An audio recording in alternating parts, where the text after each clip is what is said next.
পল্লবীতে শিশু রামিসা হত্যা মামলার শুনানিতে আসামিদের আত্মপক্ষ সমর্থনের দিন ধার্য ছিল বুধবার। সব অভিযোগ ও সাক্ষীদের জবানবন্দি দুই আসামির সামনে পড়ে শোনান বিচারক। এ সময় কাঠগড়ায় প্রধান অভিযুক্ত সোহেল রানা নির্বিকার দাঁড়িয়ে থাকলেও কান্নায় ভেঙে পড়েন তার স্ত্রী স্বপ্না বেগম।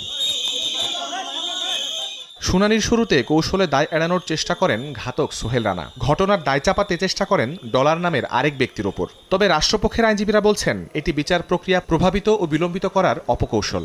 শেষতক অপরাধ স্বীকার করে আদালতে ক্ষমা প্রার্থনা করেন প্রধান আসামি সোহেল রানা। তবে নিজেকে নির্দোষ দাবি করেন মামলার আরেক আসামি সোহেল রানার স্ত্রী স্বপ্না। যেহেতু তিনি ম্যাজিস্ট্রেটের নিকট ১৬৪ ধারায় জবানবন্দি দেওয়ার সময় অর্থাৎ দোষ স্বীকারের সময় এই নামটি বলেননি, এই ডলার নামটি ব্যক্তি কিনা সেটাও তো আগে যাচাই করতে হবে। আইও পুলিশ রেগুলেশনের ২৮৩ রেগুলেশন অনুসারে এই ব্যক্তি সম্পর্কে তদন্ত করে সিদ্ধান্ত নিতে পারেন। যারা হেবিচুয়াল অফেন্ডার তারা বিচারিক বিভিন্ন স্টেজে গিয়ে বিভিন্ন ধরনের কথা বলে বিচারের কার্যক্রমকে ডিলে করা এবং জনগণের মনে এক ধরনের বিভ্রান্তি ছড়ানোর চেষ্টা করার একটা অপচেষ্টা।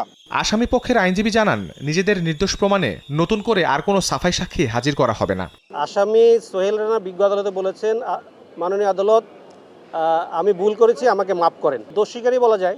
আলোচিত এই মামলায় রাষ্ট্র ও আসামি পক্ষের চূড়ান্ত যুক্তিতর্ক উপস্থাপনের জন্য বৃহস্পতিবার দিন ধার্য করেছেন আদালত। শাহরিয়ার সৌমিক, সময় সংবাদ, ঢাকা।